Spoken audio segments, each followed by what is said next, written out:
मैं उत्तराखंड प्रदेश के विद्यालय शिक्षा के अपने बच्चों को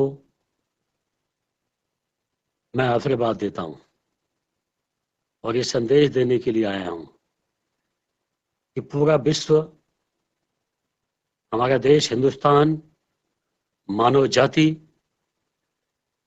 कोविड-19 की वजह से बहुत बड़े संकट में है। लेकिन आज दूरदर्शन चैनल के माध्यम से मैं बच्चों से कहना चाहता हूं कि संकट तो बड़ा है, लेकिन इतना बड़ा संकट नहीं है कि इसका समाधान नहीं हो सकता। जिंदगी में उतराव चढ़ाव और दिन अच्छे बुरे आते रहते हैं। कभी हौसला हिम्मत नहीं हारना चाहिए। और हिंदुस्तान, यह हमेशा विश्व को इसने सीख दी है और इस कोविड-19 को मात देने में भी मैं उत्तराखंड देवभूमि है, समस्त देवी देवताओं से, मां भगवती से प्रार्थना करता हूं कि जिस नीति के तहत देश के प्रधानमंत्री मोदी जी हिंदुस्तान को बचाने में और विश्व को एक नई दिशा देने में लगे हैं, मां भगवती उनको उनका पथ प्रदर्शित करें। बच्चों, बेटा, मैं आपसे कहने के लिए आया हूं कि निश्चित ही यह दिन आपके स्कूल में होने का था, लेकिन इस संकट की वजह से आप लोग स्कूल नहीं जा पाए। मुझे बहुत खेद है। लेकिन इस घड़ी में भी जो आपकी पढ़ाई की क्षति हुई है, इसको पूरा करने के लिए कोई ना कोई प्रयास हमारे मुख्यमंत्री जी, हमारे विभागीय अधिकारी, सभी लोग लगे हुए हैं। लेकिन हम लोगों ने एक छोटा सा उपाय निकाला है कि जो आपका चैनल है दूरदर्शन, जिस पे आप रामायण, महाभारत, चाणक्य, श्री हनुमान जी, ये सब धारावाहिक आप देख रहे हैं, शक्तिमान भी देखते होंगे आप। ठीक इसी माध्यम से हम कोशिश करें कि जो आपकी पढ़ाई की क्षति हुई है वह पूर्ण तो नहीं हो सकती, लेकिन कुछ उसकी क्षति पूर्ति करने के लिए हमारी सरकार ने, हमारे मुख्यमंत्री जी ने, हमने कोशिश की है कि ठीक प्रातः 10 बजे जो हमारे विषय विशेषज्ञ हैं, इनके माध्यम से दूरदर्शन चैनल पे 10 बजे आपको विषयों की पढ़ाई दी जाएगी।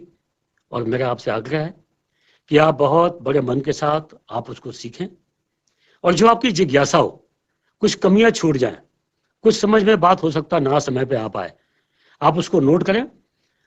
आपकी जो जिज्ञासा होगी, आप उसको, हमारे संबंधित अधिकारी होंगे, उनका फोन नंबर भी आपको हम देंगे, उस पर आप हमें सूचित करेंगे तो निश्चित ही अगले एपिसोड में आपकी जिज्ञासा का समाधान किया जाएगा।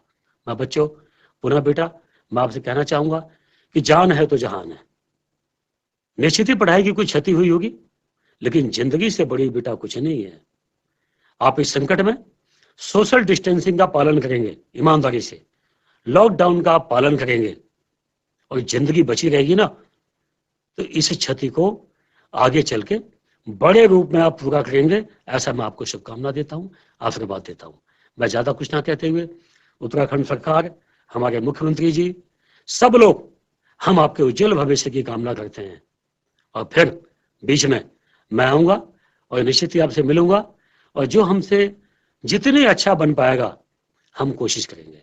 कई बच्चों की जो नए सत्र का, नए कक्षाओं की किताबें आपके पास नहीं आ पाई होंगी, हम बहुत जल्दी व्यवस्था बना रहे हैं कि शिक्षा विभाग के और पंचायत के जो हमारे प्रतिनिधि हैं, इनके माध्यम से हम पाठ्य पुस्तक आपके पास पहुंचाएंगे। और अभिभावक बंधु, हमारी माताएं, बहनें, बेटियां, मेरी आवाज को सुन रही होगी, मैं आपसे कहना चाहता हूं कि प्रदेश के अंदर चाहे स्कूल सरकारी हो चाहे प्राइवेट हो, सब में एनसीईआरटी कंपलसरी है। इसके अलावा कोई भी पाठ्यक्रम स्वीकार नहीं है।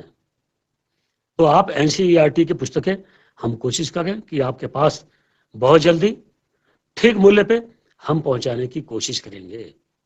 इस घड़ी में जो प्राइवेट स्कूलों के संचालक बंधु हैं, मैं उनसे निवेदन करना चाहता हूं कि वो कोई भी किसी प्रकार की फीस ना बढ़ाएं और एनसीईआरटी के अलावा कोई भी पाठ्यक्रम ना लगाएं।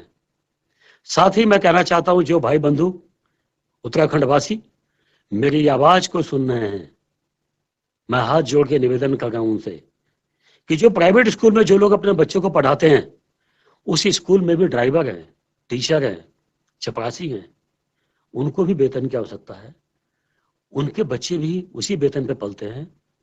तो जो लोग सरकारी वेतन उठाते हैं, आपको फिक्स इनकम आती है, ऐसे लोगों की सबसे बड़ी राष्ट्रभक्ति यही होगी कि वह अपने स्कूलों में जहां उनके बच्चे पढ़ते हैं उनको ईमानदारी से फीस देनी चाहिए, ताकि वहां के स्टाफ का भी पालन पोषण हो सके। मैं ज्यादा कुछ ना कहते हुए पुनः बच्चों का भविष्य उज्जवल हो, मैं बहुत बहुत शुभकामना देता हूं इस बात के साथ कि दूरदर्शन चैनल पे रामायण, महाभारत, ये जो चैनल चल रहे हैं बेटा, ये जो हमारे पाठ्य पुस्तकें हैं ना, इससे कहीं बहुत ज्यादा महत्वपूर्ण चीजें हैं। और मुझे ऐसा लगता है कि इनको आप देखेंगे और ईमानदारी से देखेंगे और दिल में कुछ बचा कर रखेंगे, तो मुझे ऐसा लगता है कि आपके जीवन को आगे बढ़ाने में ये समय, ये लॉकडाउन, ये आपके जीवन का बहुत बड़ा हितकारी होगा और आपको जीवन में आगे बढ़ने का मौका मिलेगा। इसलिए प्रत्येक क्षण को आप ढंग से, एक एक चरित्र को ढंग से आप देखना, सीखना, समझना, आपका जीवन कल्याणकारी होगा। मैं ज्यादा कुछ ना कहते हुए आपके उज्जवल भविष्य की कामना करता हूं, भगवान से प्रार्थना करता हूं कि आपको कुछ ना हो, कोविड-19 आपके आसपास भी ना फड़के, आप स्वस्थ रहें। मेरी बहुत बहुत शुभकामना। जय हिंद, जय भारत, जय उत्तराखंड। उत्तराखंड के समस्त छात्र छात्राएं, शिक्षा विभाग की तरफ से आप सबको अपने अगले शिक्षण सत्र में प्रवेश करने के लिए शुभकामनाएं और बधाइयां। पूरा देश एक मुश्किल दौरे से गुजर रहा है। आप लोगों को मालूम है कि कोरोना वैश्विक महामारी के चलते पूरे देश में लॉकडाउन अनाउंस हुई है। इस लॉकडाउन से सामान्य गतिविधियां बुरी तरीके से प्रभावित हुए हैं और उसके साथ साथ शिक्षण संस्थाएं, जिसमें स्कूल भी सम्मिलित हैं और उच्च शिक्षण संस्थाएं भी सम्मिलित हैं, पूरी तरीके से बंद है। अभी शिक्षण संस्थाओं को खुलने का वक्त कब आएगा, ये इस महामारी का अगला रुख कैसा है उस पर काफी कुछ निर्भर करेगा। लेकिन इसका मतलब ये नहीं है कि हम अपने पढ़ाई को जारी नहीं रखेंगे, क्योंकि कुछ बच्चे अपने क्रूशियल क्लासेस में प्रवेश कर रहे हैं, 10th स्टैंडर्ड में और 12th स्टैंडर्ड में, और उनको अंदर ही अंदर एक बेचैनी हो रही होगी कि हमारे साथ इस क्रूशियल एजुकेशनल ईयर में इस तरीके की परिस्थितियां पैदा हो गई हैं, हम लोग कैसे अपने पढ़ाई को जारी रखेंगे। तो आपको मदद करने के लिए शिक्षा विभाग, उत्तराखंड सरकार सदैव तत्पर है। अभी कुछ इंस्ट्रक्शंस जारी हुए हैं जिसमें ऑनलाइन जो एजुकेशनल कंटेंट है उसके बारे में आपको जानकारी देने के लिए भारत सरकार के मानव संसाधन विकास मंत्रालय के द्वारा ई पाठशाला, जिसमें ऑलरेडी कंटेंट अवेलेबल है, इसको आप एक्सेस कर सकते हैं। शिक्षा विभाग के टीचर्स सभी लोगों से मेरा अनुरोध है कि आप जितने ई कंटेंट अवेलेबल हैं उसकी विस्तृत जानकारी बच्चों को दे दें। परंतु प्रदेश में कई ऐसे स्थान हैं जहां पर इंटरनेट की सुविधा उपलब्ध नहीं है, या इंटरनेट की सुविधा उपलब्ध होते हुए भी छात्र छात्राओं के पास लैपटॉप या स्मार्टफोन आदि अवेलेबल नहीं है। तो इन परिस्थितियों को भी मद्देनजर रखते हुए अभी हमने डिसाइड किया था कि आपको दूरदर्शन के माध्यम से कुछ एजुकेशनल कंटेंट को टेलीकास्ट कराया जाए। कुछ टीचर्स आपके लिए इस लॉकडाउन की अवधि में आकर के अपने क्लासेस को रिकॉर्डिंग करा रहे हैं और ये रिकॉर्डेड कंटेंट आपको दूरदर्शन के माध्यम से अवेलेबल हो जाएगी। मेरा आपसे अनुरोध है कि आप इस सुविधा का पूरा फायदा उठाएं। अभी आप लोगों को टेक्स्ट बुक्स की अवेलेबिलिटी को लेकर के भी चिंता है और सरकार स्तर पर इस पर भी मंथन चल रहा है और बहुत जल्दी ही हम आपको टेक्स्ट बुक्स भी पहुंचाएंगे। अन्यथा आप इसको जो रिकॉर्डेड कंटेंट है इसको देखेंगे तो उसके बाद आपको इसको टेक्स्ट बुक में पढ़ने का इरादा होगा, इच्छा होगा, तो टेक्स्ट बुक अवेलेबिलिटी एक लिमिटेशन आपका ना बने, तो इसके लिए भी हम लोग प्रयासरत हैं और शीघ्र ही आपको टेक्स्ट बुक अवेलेबल कराए जाएंगे। कुछ मंथन भारत सरकार लेवल पर चल रहा है। सीबीएसई ने तो एक डिसीजन ले लिया है, थोड़ा सा एजुकेशनल ईयर की टोटल पीरियड कम होने की वजह से कुछ सिलेबस में कटौती करने का। उत्तराखंड स्टेट बोर्ड, सीबीएसई और आईसीएसई जो निर्णय ले रहे हैं उसी लाइंस पर अपना निर्णय भी लेगी और हमें उम्मीद है कि ये जो पीरियड आपका नुकसान हुआ है इसकी वजह से आपको कोई लॉन्ग टर्म नुकसान आपके पढ़ाई में ना आए, उसका पूरा ख्याल सरकार और शिक्षा विभाग के द्वारा रखा जाएगा। हाँ, ये रिकॉर्डेड कंटेंट टेलीकास्ट करते समय जैसे आप वर्चुअल क्लासरूम में या आपके रेगुलर क्लासरूम में आप अपने डाउट्स टीचर से पूछ सकते हैं, कभी रोक सकते हैं, कहीं पर आपको समझ में नहीं आया तो आप पूछ सकते हैं, तो इसकी सुविधा इसमें अवेलेबल नहीं होगी। तो ये एक कमी इसका है, लेकिन जो वर्तमान परिस्थितियां हैं उसमें इससे बेहतर कोई विकल्प नहीं हो सकता है।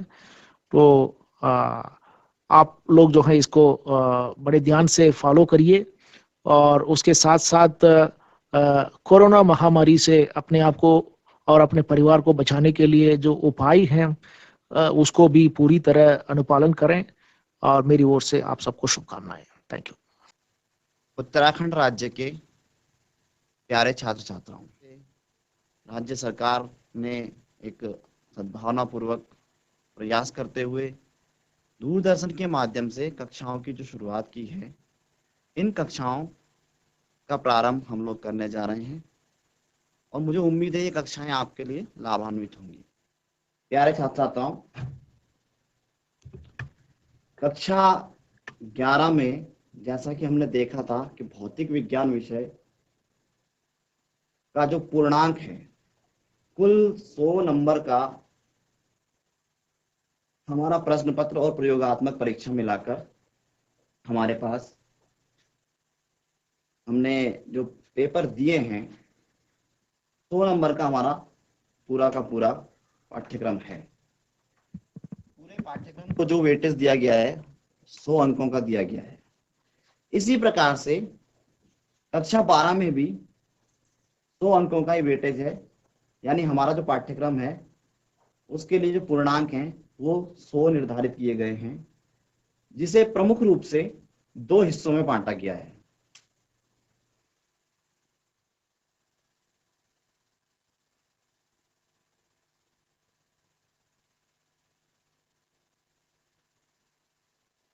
तो हम अभी भौतिक विज्ञान कक्षा 12 के पाठ्यक्रम विभाजन पर बातचीत करने जा रहे हैं, क्योंकि किसी भी कार्य को करने से पहले या कोई भी सब विषय का अध्ययन करने से पहले हमें ये जानना आवश्यक है कि हमें पढ़ना क्या क्या है और कौन कौन से टॉपिक से हमें कितना अंकों का वेटेज यहाँ पे मिलेगा, कैसे हमें तैयारी करनी है। तो पाठ्यक्रम विभाजन की अगर मैं बात करूं तो जैसा मैं अभी कह रहा था कि हमारी जो सैद्धांतिक परीक्षा होगी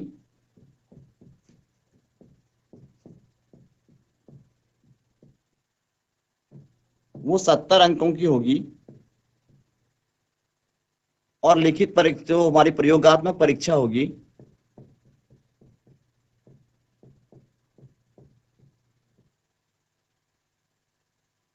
ये 30 अंकों की होगी। तो कुल मिलाकर 70 अंक और 30 अंक, ये हमारा 100 अंकों का संपूर्ण पाठ्यक्रम निर्धारित किया गया है हमारे बोर्ड के द्वारा। अब जो ये सैद्धांतिक परीक्षा है, 70 अंकों की, इसके बारे में हम इन कक्षाओं के माध्यम से इसके पाठ्यक्रम को शुरू करके आगे बढ़ाने का प्रयास करेंगे। और ये 70 अंक किस तरह से विभाजित किए गए हैं, इन्हें 9 इकाइयों में, जिनको हम यूनिट्स कहते हैं, 9 यूनिट्स में बांटा गया है। इसके बारे में भी मैं थोड़ा सा मोटी मोटी चर्चा यहाँ पे कर लेता हूँ, ताकि हमें समझ में आ जाए कि हमें करना क्या है, किन किन चीजों का अध्ययन इस विषय के अंतर्गत हमें करना है अपने कक्षा 12 के अध्ययन काल के दौरान। तो मैं यहाँ पे एक एक करके स्पष्ट करने का प्रयास करता हूं।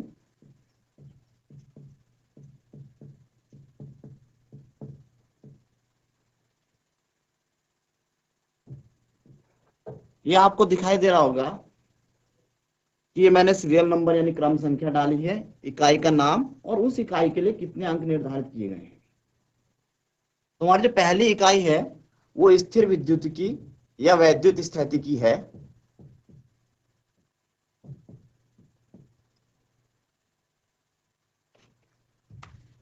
इसका सीरियल नंबर 1 है।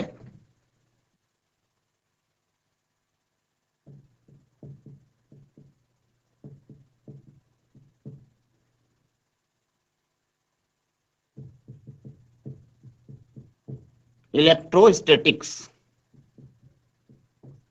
इस इकाई का अध्ययन जब हम करेंगे, इस इकाई के लिए 8 अंक पाठ्यक्रम में निर्धारित किए गए हैं। हमारे पाठ्यक्रम की शुरुआत इसी इकाई से होती है। दूसरी जो हमारी इकाई है वो हमारी विद्युत धारा को लेकर है।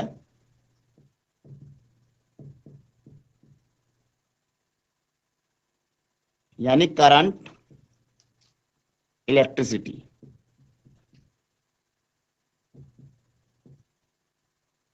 इसके लिए भी हमारे पाठ्यक्रम में 8 अंक निर्धारित किए गए हैं।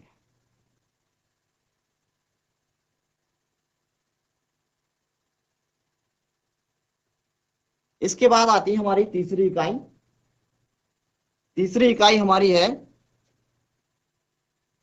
विद्युत धारा का चुंबकीय प्रभाव।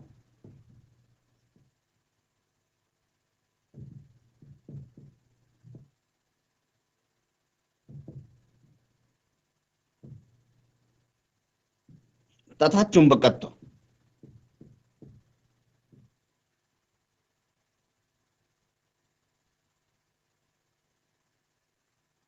इसको हम कह सकते हैं magnetic effect of electric current and magnetism.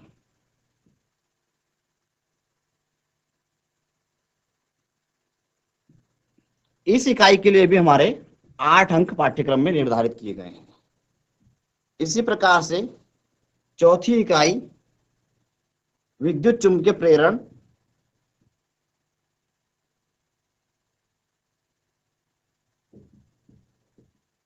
तथा प्रत्यावर्ती धारा।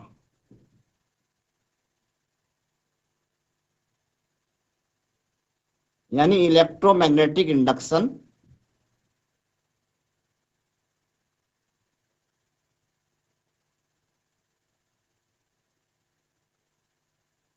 And alternating current. ये जो इकाई है, इस इकाई के लिए निर्धारित अंक थोड़ा ज्यादा है, इसके लिए 9 अंक निर्धारित किए गए हैं। इसके बाद हमारी जो 5वीं इकाई आती है, 5वीं इकाई विद्युत चुंबकीय तरंगों से संबंधित है।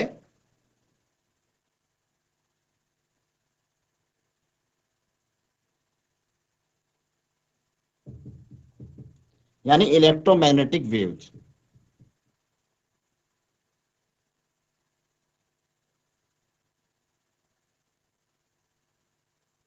और इस इकाई के लिए ये थोड़ी अपने आप में एक छोटी यूनिट है, इसके लिए 3 अंक पाठ्यक्रम में निर्धारित किए गए हैं। तो ये पहली 5 इकाइयां हैं। अगर हम इसके बाद छठी इकाई की बात करें, ये 5 इकाइयां हमारे भौतिक विज्ञान के पहले पार्ट में, जो आपकी किताबें हैं 2 पार्ट में दी गई हैं, भाग 1 और भाग 2। पहली इकाइयां भाग 1 में है। अब इसके बाद अगर हम भाग 2 की बात करें,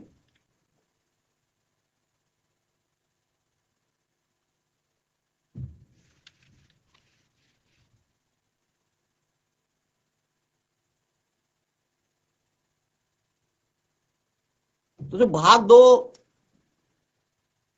भौतिकी भाग 2 हमारी जो पुस्तक है या फिजिक्स पार्ट 2, वो 6ठी इकाई से शुरू होती है हमारी, और जो इकाई है हमारी प्रकाश की, ऑप्टिक्स, ये हमारी सबसे बड़ी इकाई है और इसको सबसे ज्यादा वेटेज भी दिया गया है। 15 अंक इसके लिए निर्धारित किए गए हैं। 7वीं इकाई हमारी द्रव्य की द्वैत प्रकृति, 12 nature of light.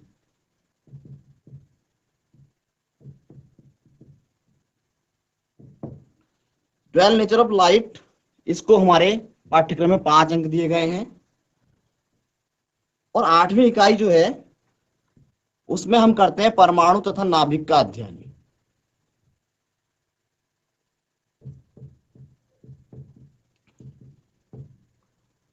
Atom and nucleus. इस इकाई को हमारे पाठ्यक्रम में 7 अंकों का वेटेज दिया गया है। और 9वीं तथा अंतिम इकाई जो है वो इलेक्ट्रॉनिक युक्तियां हैं,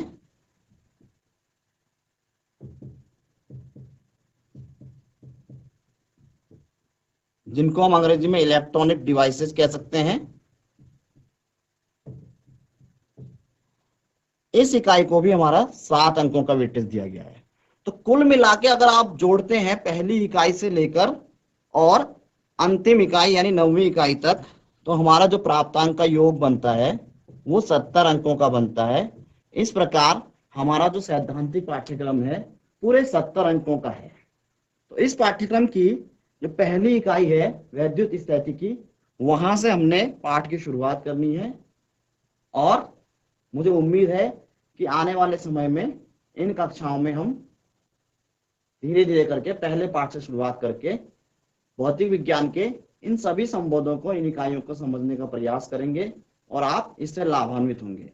कक्षाओं से शुरुआत से पहले मेरा आपसे आग्रह रहेगा कि आप अपनी, अगर पुस्तक उपलब्ध है तो पुस्तक के साथ साथ एक नोटबुक अवश्य लेकर बैठें, ताकि आप जो आवश्यक नोट्स यहाँ पे बनवाए जा रहे हैं उनको अपने साथ साथ तैयार करते रहें। किसी भी संदेह की आपके कोई गुंजाइश न रहे।